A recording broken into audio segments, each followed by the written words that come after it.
Good evening to all. நம்ம இன்னைக்கு வந்து மிரர் நியூக்ளியை பார்க்கலாங்க. ஸோ பேசிக்காக நம்ம நியூக்ளியர் பிசிக்ஸோட பேசிக் திங்ஸ் பார்த்துட்டு வந்துருக்கோம். ஆக்சுவலி அதில் வந்து நம்ம 4 விஷயம் பார்த்தோம். ஒரு ஆட்டம் வந்து எப்படி கிளாசிஃபை பண்ணலாம் அப்படின்னு பார்த்தோம். அதில் isotopes and isotones and isobars and isomers அப்படின்னு சொல்லிட்டு நம்ம கிளாசிஃபை பண்ணலாம் அப்படிங்கிறத பார்த்தோம். ஒவ்வொன்றுக்குமான என்ன கண்டிஷன்ஸ், என்ன கிரிட்டீரியா அப்படிங்கிறத பார்த்தாச்சு. அதே மாதிரி இந்த மிரர் நியூக்ளியேங்கிறது வந்து ஒரு ஐசோபாரினுடைய ஒரு அப்ளிகேஷன்ஸ் மாதிரி நம்ம பார்த்தோம். அதனுடைய ஸ்பெஷல் கேஸாக நம்ம பார்த்தோம். இந்த மிரர் நியூக்ளிக் இன்னும் சில முக்கியமான கண்டிஷன்ஸை சொல்லணும். ஸோ மிரர் நியூக்ளியை மிரர் நியூக்ளியை பற்றி இன்னும் கொஞ்சம் பேசணும். ஸோ ஃபர்ஸ்ட் மிரர் நியூக்ளியனா என்ன அப்படிங்கிறத ஃபர்ஸ்ட் பாயிண்டாக நம்ம சொல்லுவோம். ஸோ அது வந்து என்னதுன்னா, it is a basically mirror nuclei have the same mass number இருக்கும். சரிங்களா? Mirror நியூக்ளியை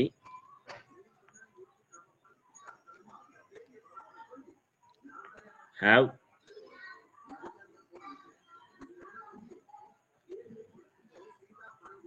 same mass number. First conditions அது. சரிங்களா? But proton and neutron numbers are interchanged. அதுதான் ரொம்ப முக்கியமான கண்டிஷன்ஸ். அதுதான் proton and neutron number interchanged.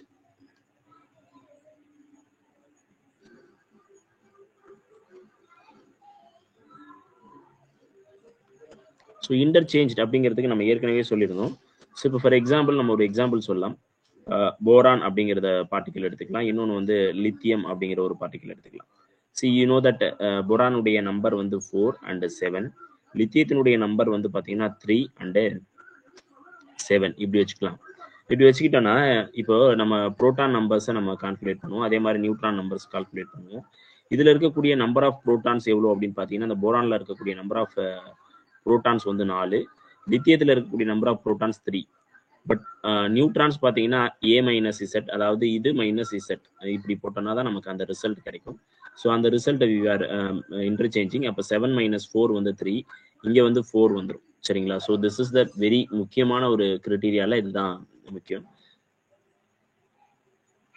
So இப்போ பார்த்தீங்கன்னா இங்கே இருக்கக்கூடிய புரோட்டான், அதாவது போரானில் இருக்கக்கூடிய நம்பர் ஆஃப் புரோட்டான் லித்தியத்தில் இருக்கக்கூடிய நம்பர் ஆஃப் நியூட்ரானுக்கு ஈக்குவலாகவும், லித்தியத்தில் இருக்கக்கூடிய நம்பர் ஆஃப் புரோட்டான் போரானில் இருக்கக்கூடிய நம்பர் ஆஃப் நியூட்ரானுக்கு ஈக்குவலாகவும் இருக்கிறது தான் இந்த இன்டர்சேஞ்சிங் அப்படிங்கிற ஒரு கான்செப்ட் நம்ம சொல்றோம். ஸோ இந்த இன்டர்சேஞ்சிங் திங்ஸ் இருக்கும். இது ஒண்ணா. இப்போ இதுல இருந்து இன்னொரு முக்கியமான விஷயத்தை நம்ம ஐடென்டிஃபை பண்ணலாம். ஸோ அது ரெண்டாவது கேஸ். அந்த ரெண்டாவது கேஸ்ல வந்து ரொம்ப முக்கியமான அப்படி விஷயம் என்ன ஐடென்டிஃபை பண்றோம்னா, difference in atomic number is unity. Difference in atomic number is unity. சரிங்களா? அது கண்டிப்பா டிஃபரன்ஸ் இன் அட்டாமிக் நம்பர் யூனிட்டி. இங்க பாத்தீங்கன்னா இதனுடைய அட்டாமிக் நம்பர் 4, இதனுடைய அட்டாமிக் நம்பர் 3. அப்போ அட்டாமிக் நம்பர் 4 - 3 வந்து 1. சரிங்களா? இப்போ வந்து நம்ம என்ன எடுத்துக்கலாம்? மிரர் நியூக்ளியஸ் என்னென்ன எடுத்துக்கிறோம்னா, ஃபர்ஸ்ட் வந்து போரான். சரி, ஆமா போரானுக்கு நம்ம என்ன பண்றோம்னா 4, 7 சொல்றோம். அடுத்து லித்தியம் 3, 7. இதுல வந்து பாத்தீங்கன்னா atomic number 4 - 3 is equal to 1 வந்துருது. சரிங்களா? ஸோ இந்த கண்டிஷன் சாட்டிஸ்ஃபை ஆயிடுச்சு. ஸோ இதை நேற்று ஒரு எக்ஸாம்பிள்ஸ் பார்த்தோம் இல்லையா? நேற்று ஒரு எக்ஸாம்பிள் என்ன பார்த்தோம் அப்படின்னு பார்த்தீங்கன்னா, கார்பன் 614. இன்னொன்று வந்து என்ன பண்ணலாம்னா கார்பன் 614. இன்னொரு எக்ஸாம்பிள் எடுத்துக்கலாம். என்ன மாதிரி எக்ஸாம்பிள்னா, அதே நைட்ரஜன் எடுத்துக்கலாம். சரிங்களா? நைட்ரஜன் 714 எடுத்துக்கலாம். ஸோ இப்போ நம்ம 714ல் 7 - 6 = 1. ஸோ இந்த மாதிரி வந்து நமக்கு என்னதுன்னா, இந்த difference in atomic number is unity. அது கண்டிப்பாக அந்த யூனிட்டி அப்படிங்கிற ஒரு ரூல்ஸை வந்து ஃபாலோ பண்ணிக்கிட்டே இருக்கும். நீங்கள் எத்தனை மிரர் நியூக்ளியஸ் எடுத்தாலும். இப்போ ஃபார் எக்ஸாம்பிள் இன்னொரு மிரர் நியூக்ளியை எடுத்து செக் பண்ணலாம். 8, 16. அதுக்கப்புறம் வந்து என்ன பண்ணலாம்னா, நைட்ரஜன்லேயே வந்து 7, 16. ஸோ இதெல்லாம் ஐசோடோப்ஸ். சரிங்களா? உங்களுக்கு தெரியும் இந்த ஐசோடோப்ஸ் வேற, இது ஐசோடோப்ஸ். பட் நியூட்ரான்ல இந்த நைட்ரஜன்ஸ்ல வந்து it can be any isotopes. So அப்போ அந்த ஐசோடோப்ஸ் எந்த ஐசோடோப்ஸோட அது மிரர் நியூக்ளியா இருக்கு அப்படிங்கிறது நமக்கு முக்கியம் இல்லை. பட் மிரர் நியூக்ளியாங்கிறது தான் முக்கியம். ஸோ இப்போ 8 - 7 வந்து என்ன கிடைக்குது உங்களுக்கு? Result is equal to 1. So these are all very important conditions in mirror நியூக்ளியில. இந்த அளவுக்கு மிரர் நியூக்ளியை நம்ம தெளிவா பார்ப்போம். ஸோ அதுக்கு அடுத்து முக்கியமான ஒரு 3வது பாயிண்ட் என்ன சொல்றாங்க அப்படின்னு பார்த்தீங்கன்னா, அதுதான் நம்ம ஏற்கனவே அதை லாஸ்ட் கிளாஸ்லேயே சொல்லியிருந்தோம். All mirror nuclei mirror nuclei are isobar. Nuclei are isobar, but all the isobars are not mirror nuclei.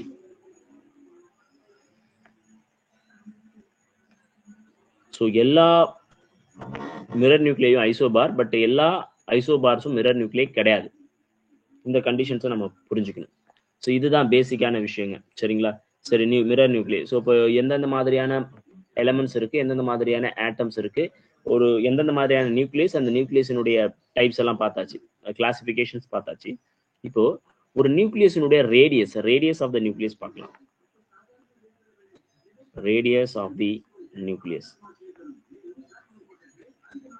So what is the radius of the nucleus அப்படின்னு பார்த்தீங்கன்னா, ஃபர்ஸ்ட் கண்டிஷன்ஸ் வந்து என்னன்னா, there are the based on the assumptions வச்சு நம்ம அதை வந்து find out பண்றோம். Radius of the nucleus are so totally different. So first எடுத்தோடனே நம்ம எதெல்லாம் வச்சு இதை வெரிஃபை பண்றோம் அப்படிங்கிறத மட்டும் பாருங்க.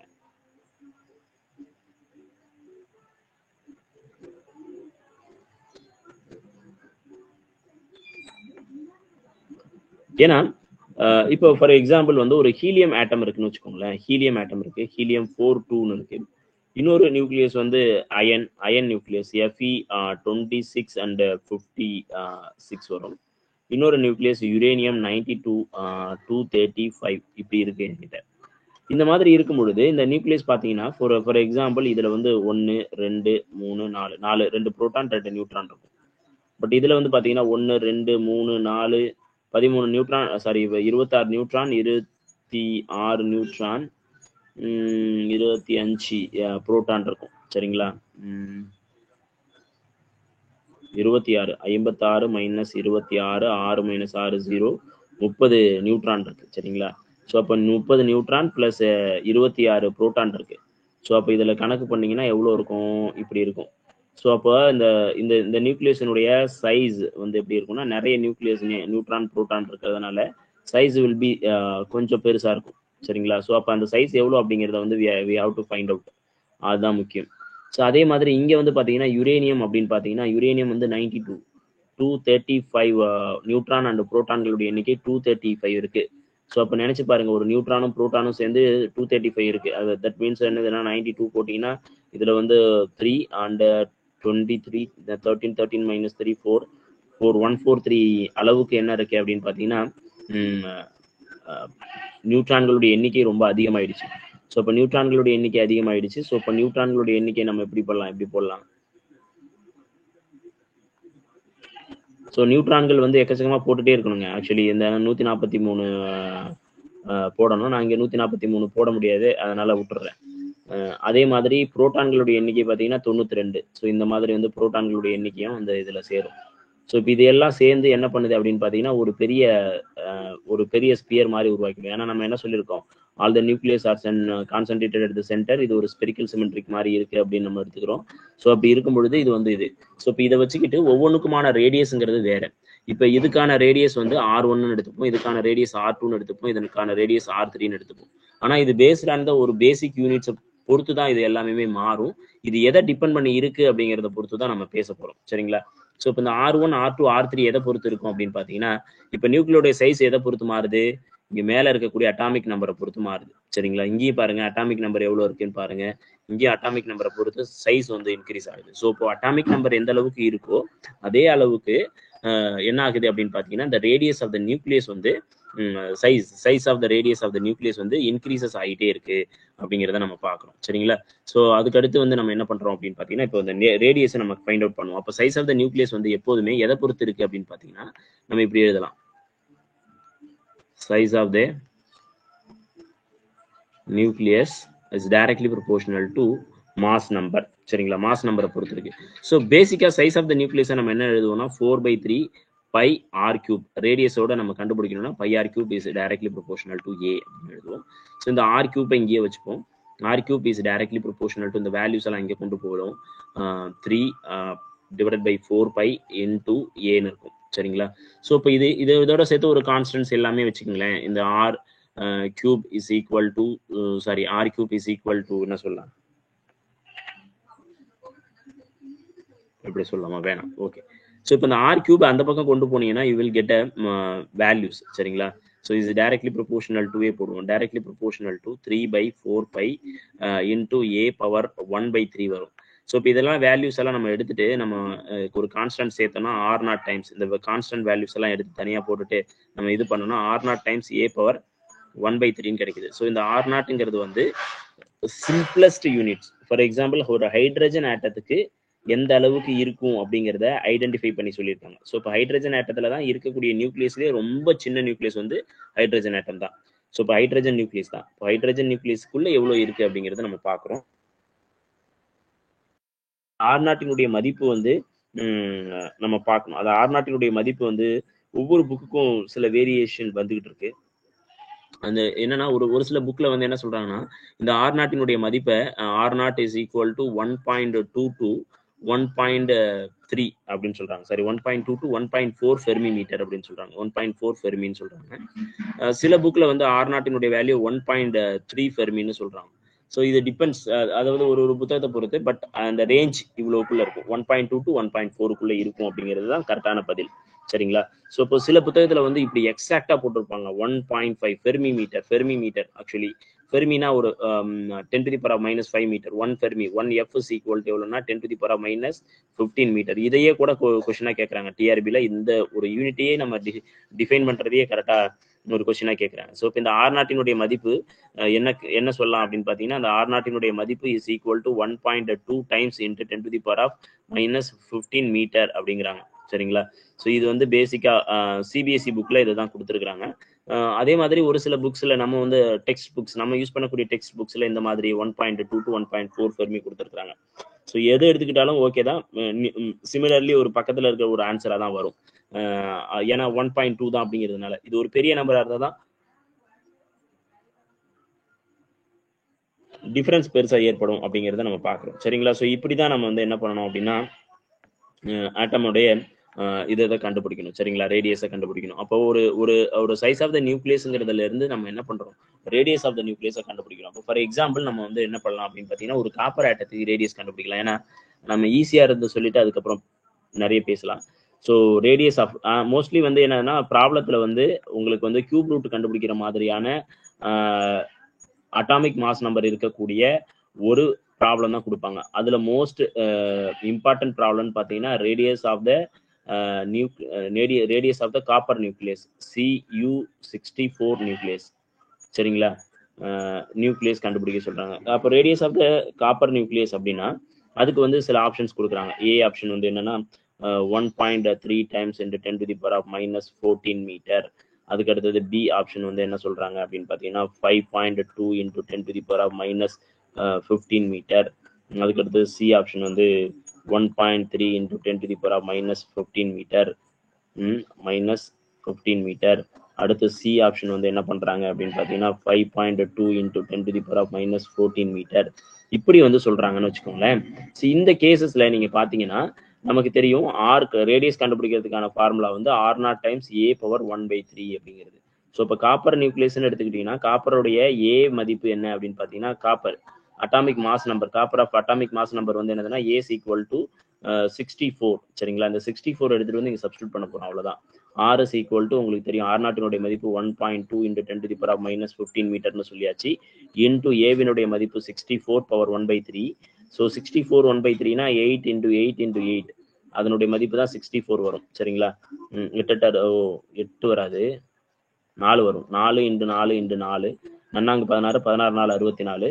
ஸோ அப்போ radius is equal to 1.2 into 10 to the power -15 into cube root எவ்வளோனா 4. ஸோ இப்போ இந்த 4 வந்து என்ன பண்றோம்னா மல்டிப்ளை பண்றோம். 4 மல்டிப்ளை பண்ணா என்ன கிடைக்கும் பாருங்க.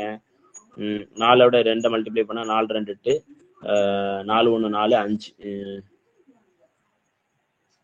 4 2 8 கரெக்டா தான் போறோமா.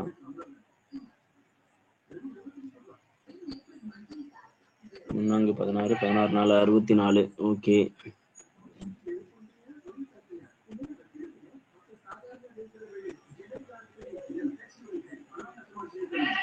ஸோ இங்கே பார்த்தீங்கன்னா இப்போ ஆறுனுடைய மதிப்பு இந்த இடத்துல என்ன வருதுன்னா 4.8 × 10⁻⁻15 வருது. சரிங்களா? இது நியர்பை ஆன்சர் எது அப்படின்னு பார்த்தீங்கன்னா இந்த ஆன்சர் தான். ஸோ இந்த 4.8 பற்றி நீங்கள் ஒரி பண்ணாதீங்க. நான் தான் சொல்லியிருக்கேன்ல என்னதுன்னா 1.2லேருந்து 1.4 வரைக்கும் இந்த R0 மதிப்பு வந்து வேரியேஷனாக இருக்கும் அப்படின்னு. இப்போ ஃபார் எக்ஸாம்பிள் 1.3 போட்டிங்கன்னா உங்களுக்கு மேலே இருக்கக்கூடிய ஆன்சர் கரெக்டாக வந்துடும். இப்போ ஃபார் எக்ஸாம்பிள் நீங்கள் என்னதுன்னா R is equal to 1.3 times × 10⁻⁻15 metre into 4. சரிங்களா? அதனுடைய ரிசல்ட் 4 கிடைக்குதா? 4ஓட மல்டிப்ளை பண்ணீங்கன்னா உங்களுக்கு தெரியும். 4 3 12க்கு 2 மீதி 1 5 5.2 × 10⁻⁻15 வந்துருச்சு. ஸோ அப்போ இந்த ஆன்சர் தான் கரெக்டான ஆன்சர்.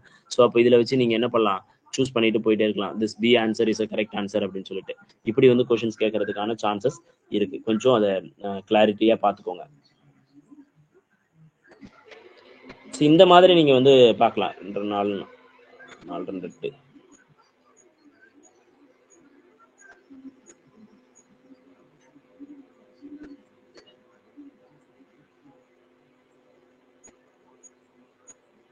அப்புறம் சில இதுல வந்து என்ன பண்ணுவாங்கன்னா ரேடியஸை கம்பேர் பண்ண சொல்லுவாங்க. சில கோல்டுக்கு கேட்பாங்க. இந்த மாதிரி கேட்கும்பொழுது நீங்க அதை பத்தி அப்போ கொஞ்சம் இந்த கியூப் ரூட் கண்டுபிடிக்கிறதுல you have to be careful. சரிங்களா? அந்த கியூப் ரூட்டே வந்து நீங்க கண்டுபிடிக்கிறதுக்கு கொஞ்சம் அந்த ட்ரிக்ஸ் எல்லாம் தெரிஞ்சு வச்சுக்கோங்க, mathematical tricks. Your choice. Mostly வந்து என்ன பண்ணுவாங்க அப்படின்னா இந்த மாதிரி காப்பர் 64 இந்த மாதிரியான விஷயங்கள் என்ன கேள்வி கேட்பாங்க. ரொம்ப ஈஸியா இருக்கும்.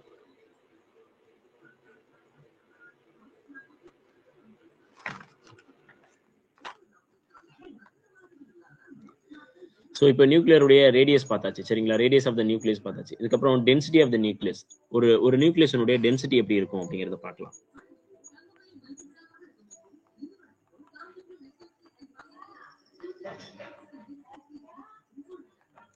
So density of the nucleus. Density of the நியூக்ளியஸ்ங்கிறது வந்து என்னதுன்னா நமக்கு தெரியும். You know that density. Basically density அப்படிங்கிறத வந்து நம்ம எப்படி எழுதுவோம்? Mass per volume.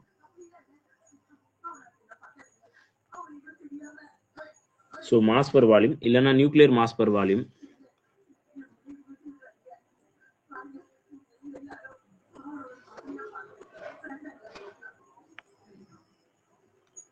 Nuclear mass per volume.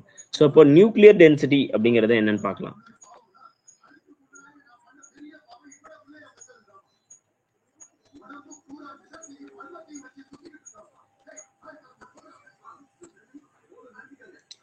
So இப்போ நியூக்ளியர் மாஸ் எப்படி எழுதுவோம் அப்படின்னு பார்த்தீங்கன்னா mass of the each nucleons. So the capital A அதாவது mass into small MA sorry MN divided by 4/3. அதாவது வால்யூம் வந்து என்ன சொல்லுவோம்னா 4/3 பை ஆர் கியூப். இப்படி எழுதுவோமா? ஸோ இதுதான் பேசிக்கான விஷயம். ஆரோட மதிப்பு நமக்கு தெரியும். ஸோ அதை வச்சுக்கிட்டு நீங்கள் சிம்பிளிஃபை பண்ணலாம். சிம்பிளிஃபை பண்ணி இதுக்கு ஒரு வேல்யூஸை நம்ம கண்டுபிடிச்சு போடலாம். அப்போ nuclear density is equal to A into MN divided by 4/3 pi times R0 cube into A power 1/3க்கு பதிலாக அப்போ ஏ வரும். சரிங்களா? அப்போ என்ன ஆகுதுன்னா இந்த இதுவும் கேன்சல் ஆகிடும். ஸோ அப்போ பேலன்ஸ் இங்கே போகும்பொழுது 3 times mn divided by 4 times by into R0 cube இந்த வேல்யூ வரும்.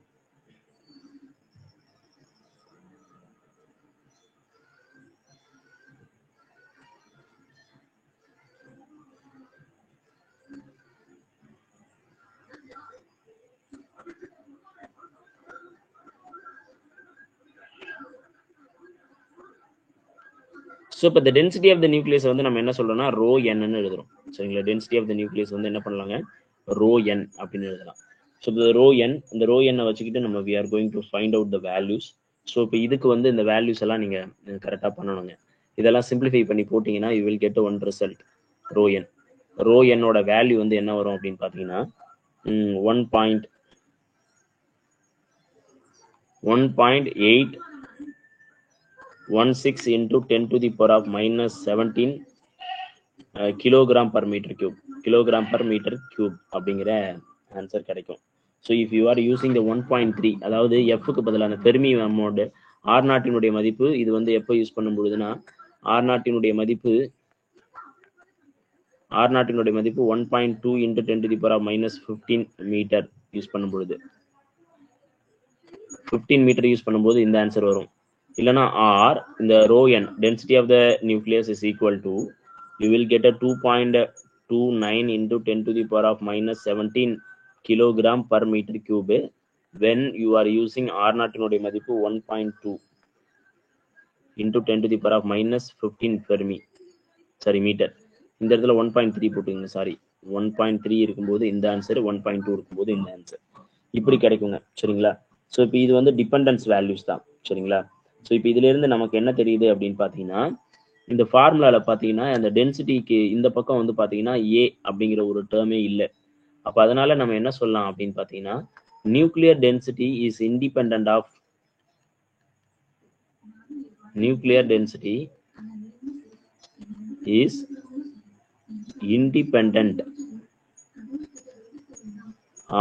mass number. சரிங்களா? nuclear density is independent of mass number, hence the density of the nucleus is almost constant. அப்ப என்னன்னா mass நம்பரை depend பண்ணிடல, ரேடியஸையும் depend பண்ணிடல. பாருங்களேன், ஏதாவது capital R இங்க இருக்கா பாத்தீங்கன்னா இல்ல, இங்க கேபிட்டல் ஆர் ஏதாவது வேல்யூஸ் இருக்கா இல்ல. அப்போ it does not depends on it. Nuclear density is independent of radius too. Independent of radius. So nuclear density is independent of radius. அதே மாதிரி nuclear density is independent of mass number. இந்த ரெண்டு விஷயமும் நமக்கு புரிஞ்சிருது. அதனால நம்ம என்ன சொல்லலாம், கன்க்ளூஷன் என்ன சொல்லலாம் அப்படின்னு பார்த்தீங்கன்னா, hence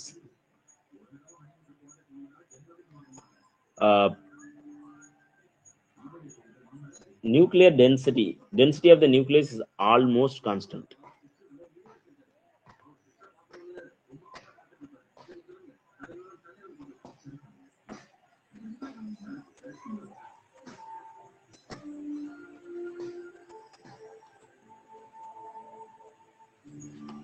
For all the nuclei.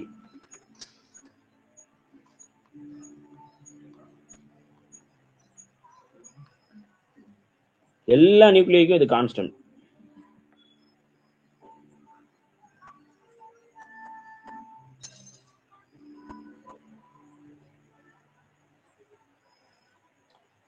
புரியுதுங்களா? எல்லா நியூக்ளியஸுக்கும் இது கான்ஸ்டன்ட். ஃபார் எக்ஸாம்பிள் யுரேனியத்துக்கு எடுத்துட்டு நீங்க நியூக்ளியர் டென்சிட்டி கண்டுபிடிச்சாலும், சரிங்களா, example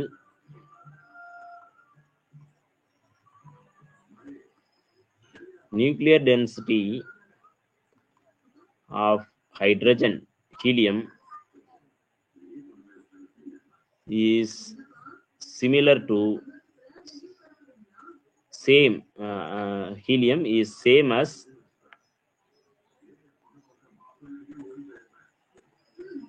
nuclear density of uranium.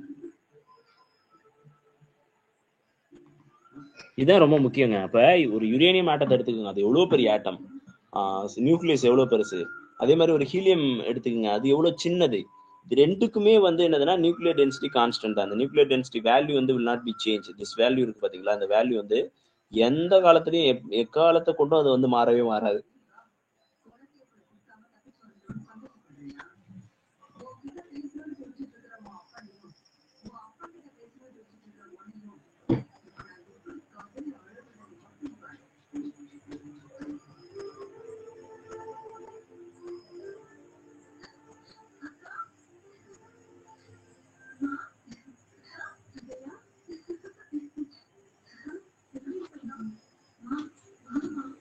So இது வந்து இன்னும் ஒன்று என்னன்னா ரொம்ப கிட்டக இருக்கும். இதை விட நம்ம வந்து ஒரு நியான் எடுத்துக்கலாம், நியான் இல்லைன்னா ஆர்கான் எடுத்துக்கலாம். ஸோ அந்த மாதிரி ஆட்டம் எடுத்துக்கிறது தான் ரொம்ப சரியான முறையா இருக்கும்.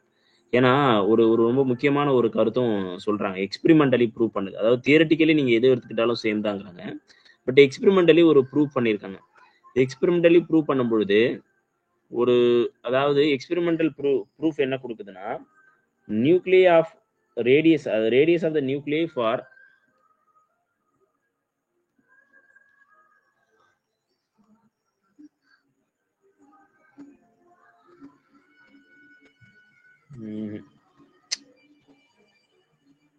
இப்படி வேணும். all the nuclei Z greater than 10, all the nuclei Z greater than 10 have same density and it is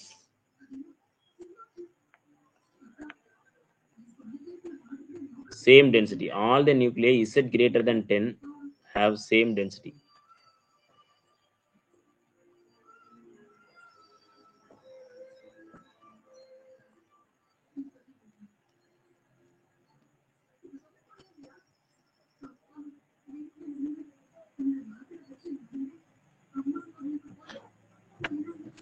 So இப்போ நியூக்ளியர் டென்சிட்டி கான்செப்ட்ஸ் உங்களுக்கு வந்து கிளியரா புரிஞ்சிருக்கும்னு நினைக்கிறேன். ஸோ த நெக்ஸ்ட் நம்ம பார்க்கலாம். நெக்ஸ்ட் என்ன முக்கியமான விஷயம் அப்படின்னு பார்த்தீங்கன்னா அட்டாமிக் டென்சிட்டி.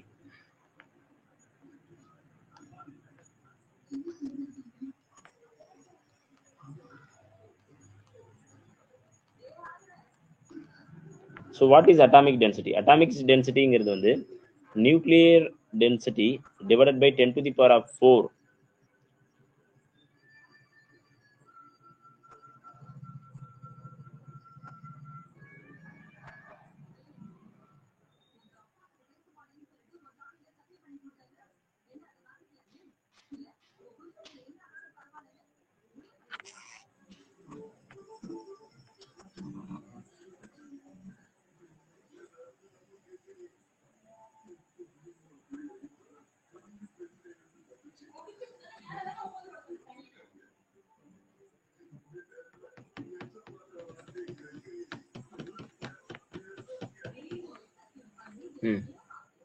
ஸோ பேசிக்காக அட்டாமிக் டென்சிட்டியை எப்படி வந்து நம்ம டிஃபைன் பண்ணலாம்னா nuclear density divided by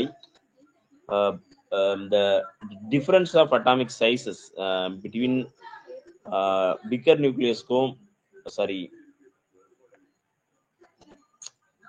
nuclear டென்சிட்டிக்கும் இதுக்கும் உள்ள வித்தியாசத்தை நம்ம பார்க்கணும். அப்படிதான் பார்க்கணும்னு நினைக்கிறேன். ஒரு நிமிஷம்.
Okay.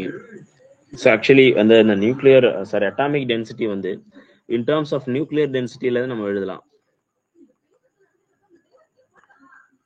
Atomic density in terms of nuclear density is equal to nuclear density divided by 10 to the power of 4 times cube.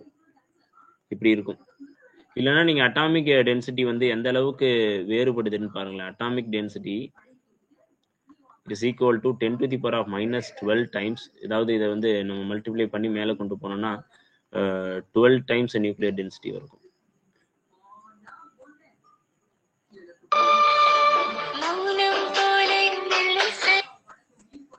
சரிங்களா? நியூக்ளியர் டென்சிட்டி இருக்கும். ஸோ இந்த விஷயம் ஃபர்ஸ்ட். ஸோ இதை புரிஞ்சுக்கிட்டு நம்ம அடுத்தடுத்து நம்ம போகணும். ஸோ இப்போ இந்த சைஸ் தெரிஞ்சிருது. இப்போ நமக்கு தெரியும் நியூக்ளியருடைய டென்சிட்டி எவ்வளோ அப்படிங்கிறது. நியூக்ளியர் டென்சிட்டி நமக்கு தெரிஞ்சிடும். நியூக்ளியர் டென்சிட்டி ஆக்சுவலி நம்ம ஏற்கனவே கண்டுபிடிச்சது 10 to the power of minus 12 into 1.816 into 10 to the power of 17 இருக்கும். ஸோ இதை வந்து சிம்பிளிஃபை பண்ணீங்கன்னா என்ன வருது பாருங்களேன்.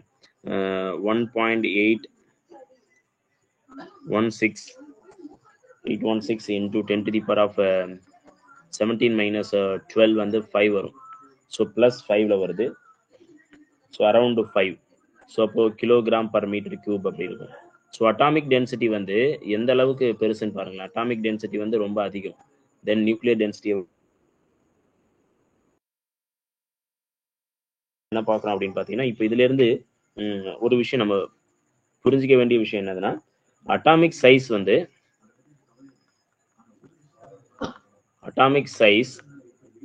Is 10 to the power of 4 times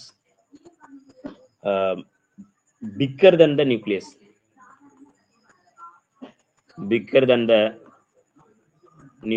so அது நம்ம புரிஞ்சுக்கிறோம் இல்லையா? பாருங்களேன், இதுதான் அதான் பெரிய ஹைலைட்டிங்க. ஏன்னா நம்ம பேசிக்கா அட்டாமிக் இது வந்து அட்டாமிக் வந்து 10 to the power of -10 அந்த ரேஞ்சில் சொல்லுவோம். பட் நம்ம நியூக்ளியருடைய சைஸ் வந்து 10 to the power of -15 அந்த ரேஞ்சில் சொல்லுவோம். நியர்லி ஒரு 4 to 5 டைம்ஸ் வந்து இது வந்து பெருசு அப்படிங்கிறத நம்ம புரிஞ்சுக்கணும் இல்லையா? நியூக்ளியஸை விட இது 10 to the power of that much times வந்து இது பெருசு அப்படிங்கிறத நம்ம புரிஞ்சுக்கணும். நெக்ஸ்ட் முக்கியமானது வந்து நியூக்ளியர் கான்சன்ட்ரேஷன்ஸ் எந்த அளவு.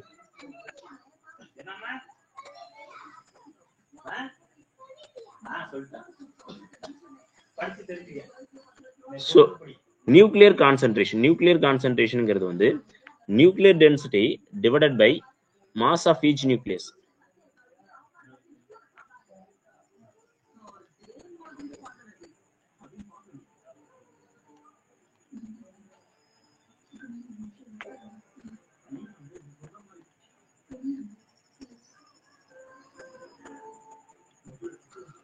Mass of each nuclear concentration is equal to nuclear density divided by mass of each nucleus. So how many number of nucleons அப்படிங்கிறது தான் nuclear density. நம்ம இதை சிம்பிளி சொல்ல போனோம்னா how many number of nucleon அப்படிங்கிறத சொல்றது. சரிங்களா? how many number of nucleon அப்படிங்கிறத சொல்றது. அப்போ nuclear density divided by mass of the each nucleon. So இதை வச்சுக்கிட்டு நம்ம பேசுவோம். 10 to the power of 17 divided by mass of the nucleon வந்து பாத்தீங்கன்னா கிட்டத்தட்ட 10 to the power of -27 கிலோகிராம்ல எழுதுனா into 10 to the power of 10 to the power of 44 nucleons per meter cube. நினைச்சு பாருங்களேன், ஒரு மீட்டர் கியூப் சைஸுக்குள்ள எவ்வளோ நம்பர் ஆஃப் நியூக்ளியான்ஸ் இருக்குன்னு பாருங்க. 10 to the power of 4. அதாவது ஒன்னா எண்ணி முடிக்கணும்னாவே ஒரு யுகமே தேவைப்படும். நம்மளால ஒரு ஹியூமன் பிரெயினால எண்ணியே முடிக்க முடியாத அளவுக்கு என்ன இருக்கு அப்படின்னு பாத்தீங்கன்னா அங்க நியூக்ளியஸ் இருக்கு. ஒரு மீட்டர் கியூப்ல அவ்வளோ நியூக்ளியஸ் இருக்கு அப்படிங்கிறாங்க. ஒரு மீட்டர் கியூப் இந்த சென்ஸ் நான் என்ன சொல்றேன்னா, இந்த மாதிரி ஒரு பாக்ஸ், ஒரு மீட்டருக்கு இருக்கக்கூடிய ஒரு பாக்ஸ் எடுத்துக்கிறோம். அந்த பாக்ஸுக்குள்ள எவ்வளவு நியூக்ளியான்ஸ் எல்லாம் அடக்கிட்டு அந்த நியூக்ளியான்ஸ் எல்லாம் கவுண்ட் பண்ணி பார்த்தோம்னா நான் சொல்ற மாதிரி இருக்கும். இது ஒரு மீட்டர். அந்த மாதிரி நீங்க கற்பனை பண்ணி பாருங்க. So this is important. சரிங்களா? இந்த இது வந்து ஒரு மீட்டர் கியூப் இருக்கக்கூடிய ஒரு கியூபிக்கல் பாக்ஸ்ன்னு வச்சுக்கோங்க. இதுக்குள்ள நியூக்ளியான்ஸை போட்டு வச்சு அதை கவுண்ட் பண்ணி பார்த்தீங்கன்னா எவ்வளோ இருக்கும்னா 10 to the power of 44 இருக்கும் அப்படிங்கிறாங்க. இது வந்து இமேஜினரியே பண்ணி பார்க்க முடியாத ஒரு நம்பர். இந்த நம்பரை எண்ணி முடிக்கவே ஒரு யுகம் தேவைப்படும். நீங்க 1 2 3 அப்படின்னு சொல்லிக்கிட்டே போறீங்கன்னா இப்போதைக்கு முடிக்கவே முடியாது. அந்த அளவுக்கு நீங்க அந்த டைம் எடுத்து நீங்க எண்ணணும். அப்பதான் அதை முடிக்க முடியும். அப்ப பாருங்க எப்படி இருக்கு.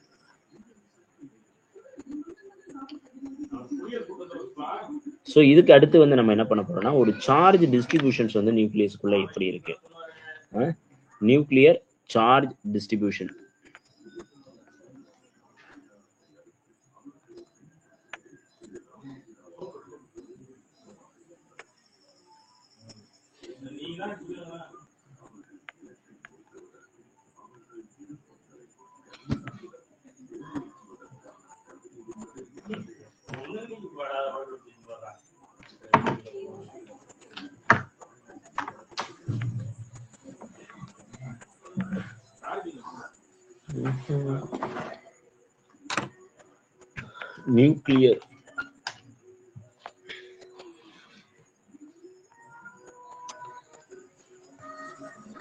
இப்போ இந்த சார்ஜ் டிஸ்ட்ரிபியூஷன்ஸை வந்து நம்ம எப்படி ஃபைண்ட் அவுட் பண்ணுறது அப்படின்னா, சில எக்ஸ்பெரிமெண்டல் டிட்டர்மினேஷன்ஸ் பண்ணியிருக்கிறாங்க.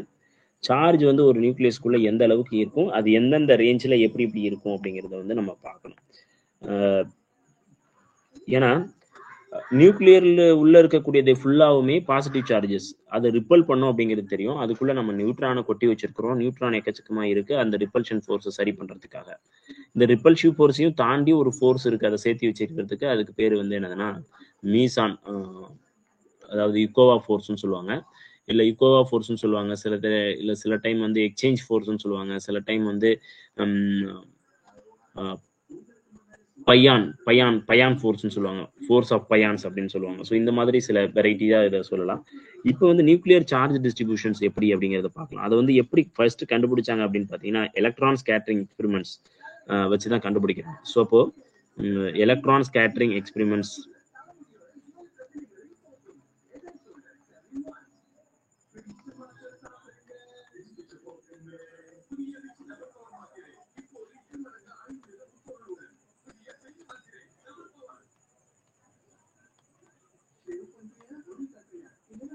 Electron scattering experiments provide much information about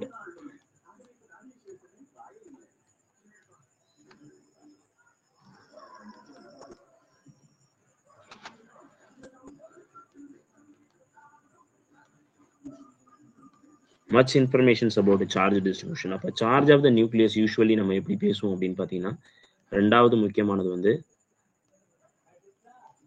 charge of the nucleus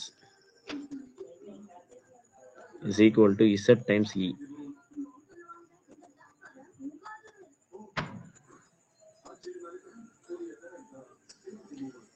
so இப்போ இதில் ஒரு முக்கியமான ஒரு ஸ்டடி பண்ணுறாங்க. அது எந்த மாதிரி சார்ஜ் டிஸ்ட்ரிபியூஷன்ஸ் இருக்குது அப்படின்னு பார்த்தீங்கன்னா, இப்போ நான் ஒரு ரேடியஸ் எடுப்போமே, ஒரு ரேடியஸ் எடுத்துட்டு பேசணும்னா உங்களுக்கு புரியும். ஆட்டோ ஷேப் கொடுத்துக்கலாம். ஸோ இப்படி வந்து ஒரு ரேடியஸ் இருக்குது. ஆக்சுவலி இந்த ரேடியஸ்க்குள்ளே பார்த்தீங்கன்னா, இந்த இடத்துலேருந்து ஒரு கோடு வரைஞ்சோம்னா, this is the radius of this atom. சரிங்களா? ஒரு ஆட்டம் இருக்கு, அந்த ஆட்டத்துக்கான ரேடியஸ் இதுவாக தான் இருக்கும். இப்படி இருக்குங்க. இப்போ இதுக்குள்ள இருக்கும் பொழுது இந்த டென்சிட்டி, அப்போ சென்டர் ஆஃப் த நியூக்ளியஸ் இதுதான்.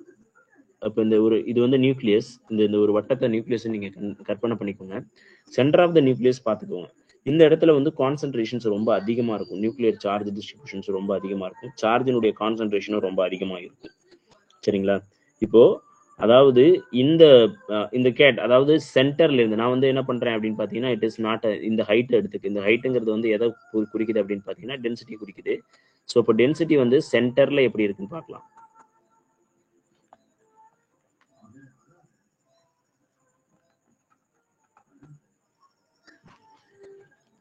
ஓகே, இதை வந்து என்ன பண்றோம்னா, இந்த டென்ஸ்ல வந்து ரோ அப்படின்னு எடுத்துக்கணும்.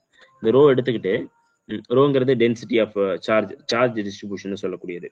இப்போ இந்த வந்து என்னதுன்னா, இட் இஸ் த ஆக்சிஸ், அதாவது சென்டர்ல இருந்து வெளியில வரக்கூடிய டிஸ்டன்ஸை சொல்லக்கூடியது. எக்ஸுங்கிற டிஸ்டன்ஸ்னு வச்சுக்கலாமா, இந்த டிஸ்டன்ஸ், இல்லைன்னா ஆறுங்கிற டிஸ்டன்ஸ்னு சொல்லலாம். ஏன்னா ஆறு தானே, ரேடியஸ் தானே, ரேடியஸ்ல தானே வருது அப்படிங்கிறதுனால ஆர் அப்படிங்கிற டிஸ்டன்ஸ் சொல்லலாம். சி இங்க இருக்கும் பொழுது இந்த நியூக்ளியஸினுடைய சைசஸ் வந்து பாத்தீங்கன்னா, இந்த சென்டர்ல இருக்கும் பொழுது ரொம்ப ஹையா இருக்கும். அப்படியே வெளியே வர இந்த சார்ஜ் டிஸ்ட்ரிபியூஷன் குறைஞ்சி இப்படி வந்துடும். உங்களுக்கு புரியும்னு நினைக்கிறேன். சரிங்களா? இப்போ சென்டர்ல ரொம்ப அதிகமா இருக்கும், ஒரு குறிப்பிட்ட அளவுக்கு அது கான்ஸ்டன்டா இருக்கும். அப்படியே சர்ஃபேஸ்க்கு வரும்பொழுது இந்த சார்ஜ் டிஸ்ட்ரிபியூஷன்ஸ் என்ன ஆகும்னா, இந்த மாதிரி டிக்ரீஸ் ஆகி ரொம்ப சின்னதா மாறிடும். சரிங்களா? இது வந்து என்னதுன்னா நியூக்ளியஸ். ஸோ அப்போ இந்த விஷயம் நம்ம புரிஞ்சுக்கணும். இது வந்து ஃபார் எக்ஸாம்பிள் இது வந்து எப்படி இருக்குன்னா, இது வந்து ஹெவியர் நியூக்ளியஸ், HEAVER, ஹெவியர் நியூக்ளியேக்கு இப்படி இருக்கும். இதே வந்து நம்ம if you are taking a smaller nuclei எடுக்கிறீங்கன்னா, உள்ள வந்து ரொம்ப பெரிய இது வந்து ஸ்மாலர் நியூக்ளியேக்கு இந்த கேட்டகரியை நீங்க வந்து நல்லா புரிஞ்சுக்கணும், இல்லைன்னா வந்து இட்ஸ் வேஸ்ட். சரி, ஓகே, ஸ்மாலர் நியூக்ளியஸ், ஓகே, இதெல்லாம் விட்டுருங்க. இப்போ இந்த மாதிரி இருக்கும் அப்படின்னு சொல்றாங்க. அப்போ charge distribution inside the nucleus is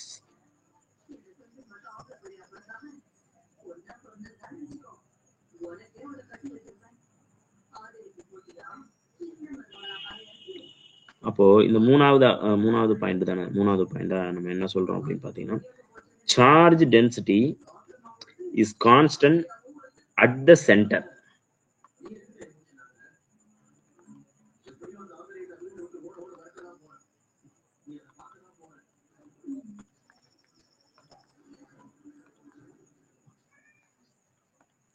சென்டர்ல வந்து கான்ஸ்டன்டா இருக்கு. இந்த இடத்துல வந்து கான்ஸ்டன்டா இருக்கா பாத்தீங்களா? இந்த கோடு தான் வந்து கான்ஸ்டன்டா குறிக்கக்கூடியது. சென்டர்ல கான்ஸ்டன்டா இருக்கு. as we increasing but decreases at the surface.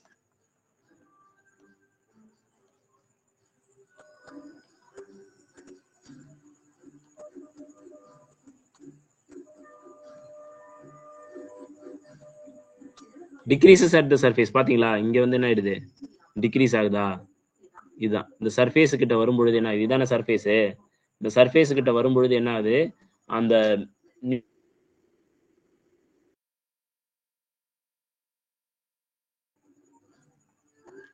So அந்த இதுக்கு வந்து ஒரு ஃபெர்மி அப்படின்னு சொல்லிட்டு ஒருத்தர் ஒரு மாடலை கிரியேட் பண்றாரு. அந்த மாடல் வந்து என்ன சொல்றாங்கன்னா, Fermi model of charge distributions, அதாவது நியூக்ளியர் சார்ஜ் டிஸ்ட்ரிபியூஷன்.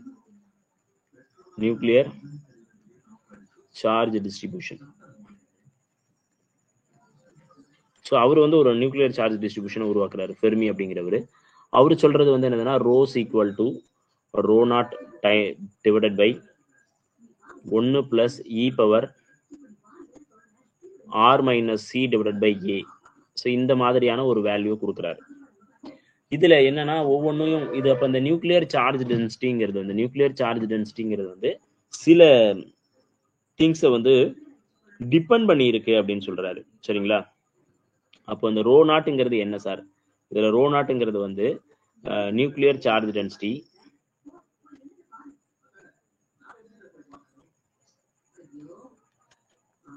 அட் சென்டர்ல நியூக்ளியர் சார்ஜ் டென்சிட்டி சொல்லக்கூடியது. ஆறுங்கிறது எதை சொல்லுது அப்படின்னு பாத்தீங்கன்னா, radius of the nucleus.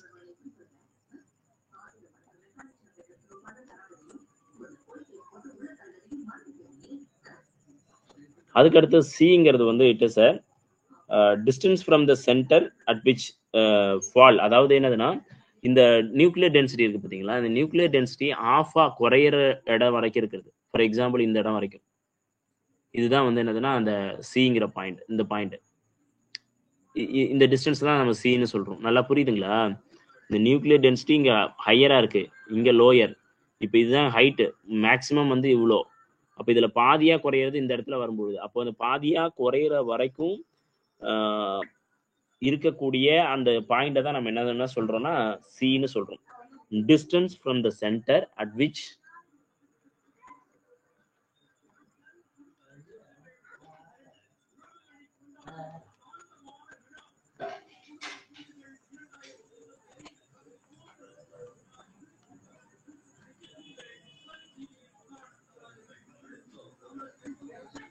rho became, அதாவது charge density fall at which charge falls into rho naught divided by 2. ஏங்கிறது வந்து constant, thickness of the nuclear surface சொல்லக்கூடியது. ஏ வந்து thickness of the nuclear surface.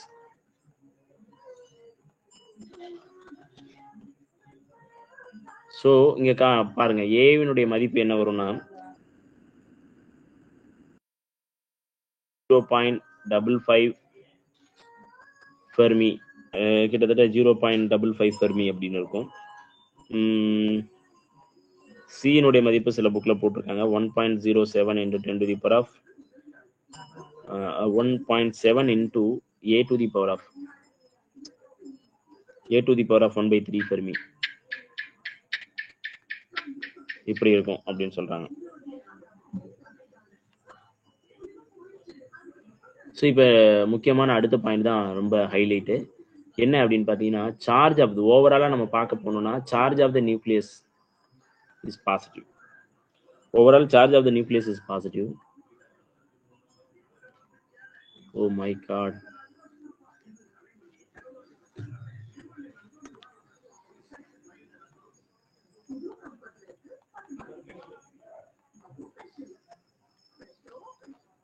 nucleus is positive and it has value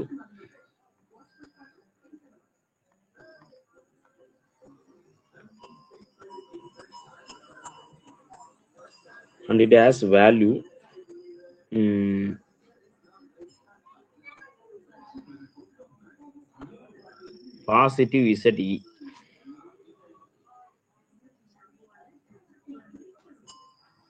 இதுல என்னன்னா nuclear charge டென்சிட்டியை பொறுத்தளவு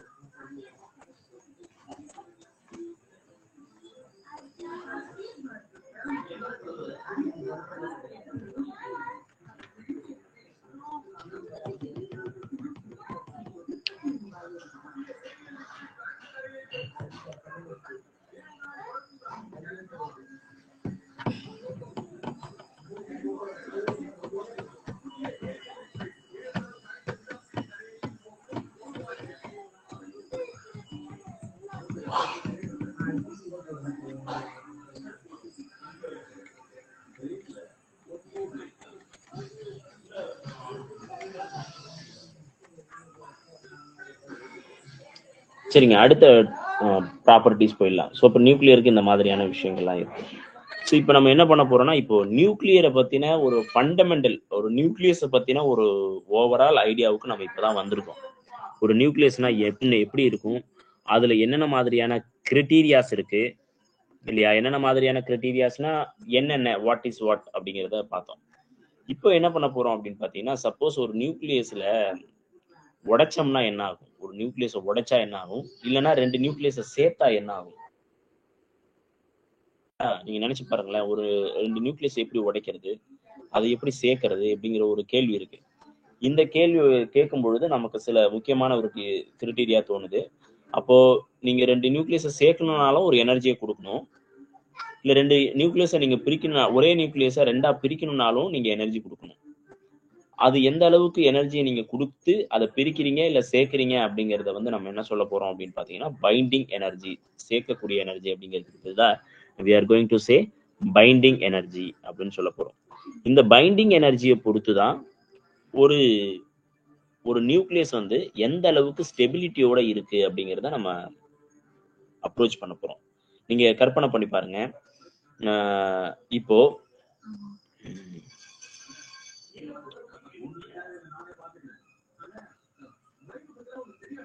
ஒரு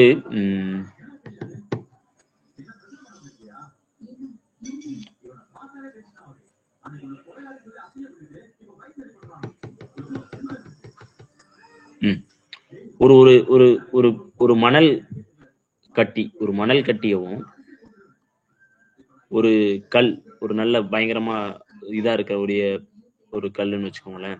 இப்ப இந்த தார் ரோடு போடுறதுக்கு யூஸ் பண்ணக்கூடிய ஒரு கல் வச்சுக்கோங்க. அந்த கல்லையும் எடுத்து உடைக்க ட்ரை பண்றீங்க அப்படின்னா, ரெண்டு கட்டியவும் உடைக்கிறதுக்கு உங்களுக்கு எந்த அளவுக்கு எனர்ஜி தேவைப்படும்னு பாருங்க. ஒரு மணல் கட்டியே நீங்க தட்டினாவே உடைஞ்சிரும். ஆனா ஒரு ரோடு போடுறதுக்கு யூஸ் பண்ணக்கூடிய அந்த கல்லை நீங்க எவ்வளவு தட்டினாலும் உடையாது அவ்வளவு சீக்கிரம். நீங்க அதை உடைக்கிற அளவுக்கான ஒரு ஃபோர்ஸை கொடுத்துதான் அதை வந்து என்ன பண்ண முடியும், உடைக்க முடியும் இல்லையா. அதுதான் இங்க பைண்டிங் எனர்ஜிங்கிறது.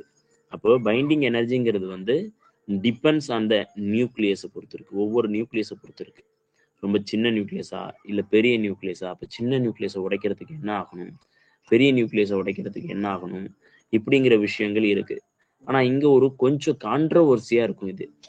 ஏன்னா இந்த பைண்டிங் எனர்ஜி பர் நியூக்ளியானுங்கிறது வந்து ரொம்ப கம்மி, அதிகம் எதுக்கு அப்படின்னு பாத்தீங்கன்னா, கம்மியா இருக்கக்கூடிய நியூக்ளியஸ் தான்.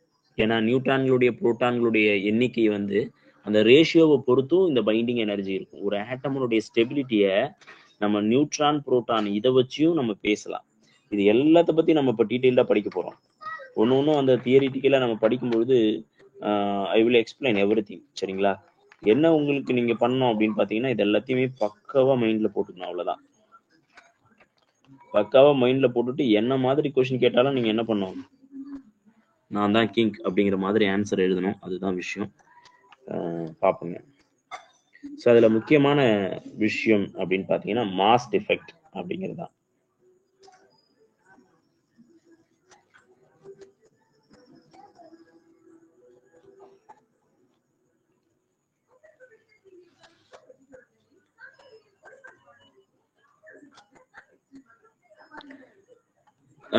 இப்போ என்ன பண்றோம் அப்படின்னு பார்த்தீங்கன்னா 2 நியூக்ளியஸ் எடுத்து சேர்க்கிறோம். சரிங்களா? இப்போ ஃபார் எக்ஸாம்பிள் ஒரு நியூக்ளியஸ் இன்னொரு நியூக்ளியஸ் எடுத்து சேர்க்கிறோம். இது ரெண்டையும் சேர்க்கும்போது நமக்கு ஒரு புது நியூக்ளியஸ் சேருது, புது நியூக்ளியஸ் கிடைக்கும். இப்போ 3மே நியூக்ளியஸ் தான். ஆனா இதனுடைய மாஸ் எடுத்துக்கிட்டீங்கன்னா வச்சுக்கோங்க, இதனுடைய மாஸ் 1. சரிங்களா? இதனுடைய மாசை நம்ம என்னன்னு எடுத்துக்கிறோம்? மாஸ் 1ன்னு எடுத்துக்கிறோம். இதனுடைய மாசை மாஸ் 2ன்னு எடுத்துக்கிறோம். இதனுடைய மாசை மாஸ் 3ன்னு எடுத்துக்கிறோம்.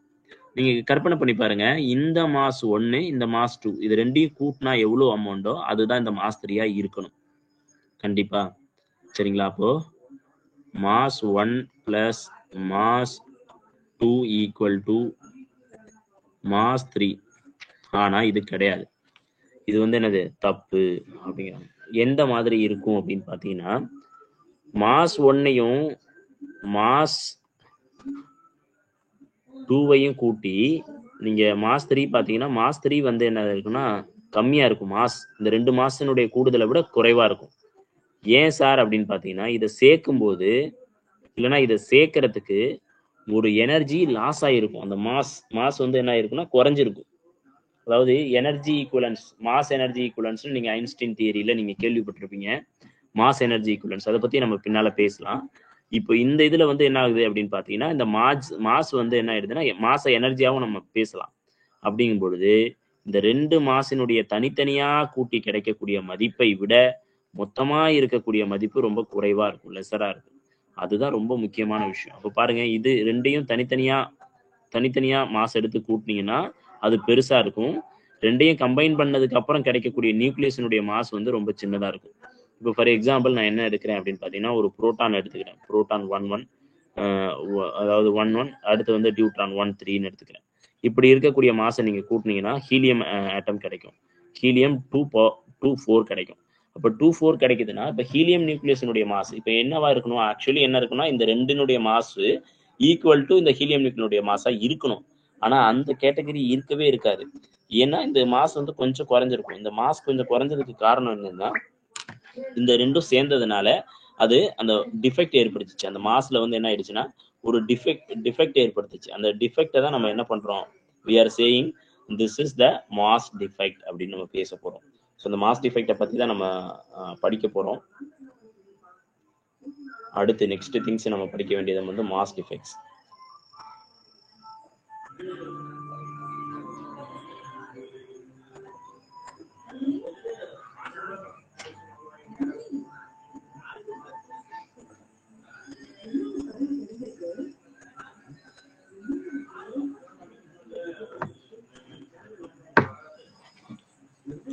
சரிங்க, நம்ம இந்த mass defects and stability of the nucleus பத்தி நெக்ஸ்ட் கிளாஸ்ல பார்க்கலாம். ஸோ இந்த பேசிக் திங்ஸை நீங்க கொஞ்சம் பக்காவாக்கிட்டு வாங்க மைண்ட்ல.